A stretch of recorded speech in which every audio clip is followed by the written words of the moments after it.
بسم اللہ الرحمن الرحیم۔ حضرت ابراہیم علیہ السلام کے فرزند حضرت اسماعیل علیہ السلام سرزمین شام میں حضرت ہاجرہ رضی اللہ تعالیٰ عنہ کے شکم مبارک سے پیدا ہوئے۔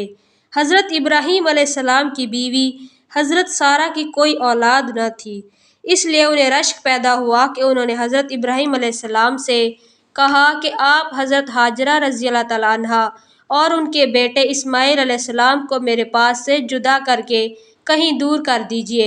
اللہ پاک کی حکمت نے ایک سبب پیدا فرما دیا، چنانچہ آپ پر وحی نازل ہوئی کہ آپ حضرت ہاجرہ رضی اللہ تعالیٰ عنہا اور اسماعیل علیہ السلام کو اس سرزمین میں چھوڑ آئیں جہاں بے آب و گیا میدان اور خشک پہاڑیوں کے سوا کچھ بھی نہیں ہے۔ چنانچہ حضرت ابراہیم علیہ السلام نے حضرت ہاجرہ رضی اللہ تعالیٰ عنہا اور حضرت اسماعیل علیہ السلام کو ساتھ لے کر سفر فرمایا اور اس جگہ آئے جہاں کعبہ معظمہ ہے۔ یہاں اس وقت نہ کوئی آبادی تھی، نہ کوئی چشمہ، نہ ہی دور تک کوئی پانی یا آدمی کا کوئی نام و نشان تھا۔ ایک توشہ دان میں کچھ کھجوریں، ایک مشک میں پانی۔ حضرت ابراہیم علیہ السلام رکھ کر روانہ ہو گئے۔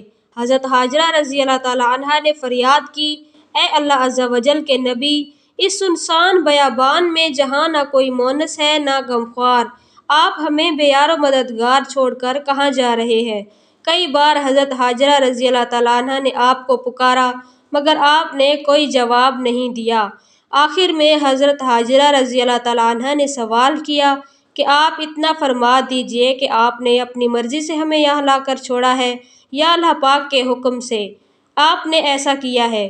تو آپ علیہ السلام نے فرمایا کہ اے ہاجرہ، میں نے جو کچھ کیا ہے وہ اللہ پاک کے حکم سے کیا ہے۔ یہ سن کر حضرت ہاجرہ رضی اللہ تعالیٰ عنہ نے کہا کہ آپ اب جائیے، مجھے یقین ہے کہ اللہ پاک مجھ کو اور میرے بچے کو ضائع نہیں فرمائیں گے۔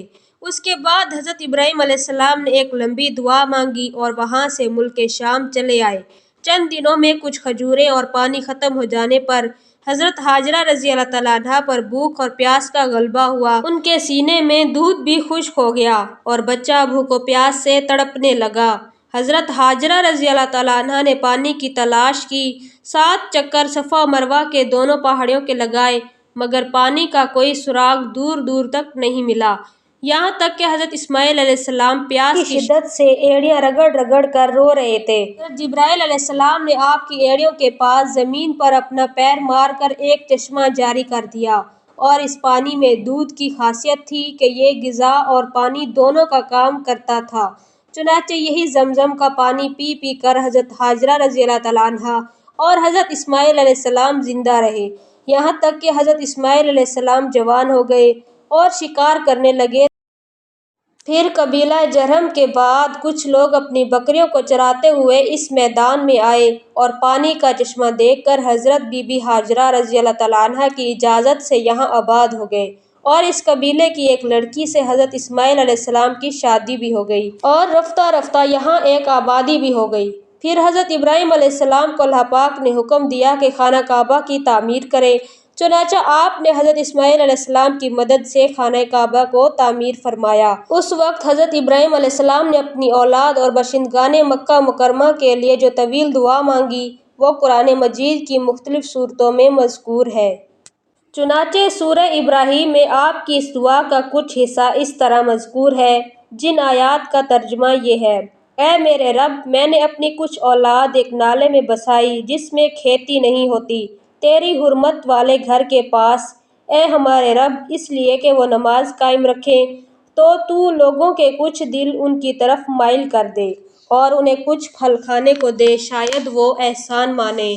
یہ مکہ مکرمہ کی آبادی کی ابتدائی تاریخ ہے جو قرآن مجید سے ثابت ہوئی ہے۔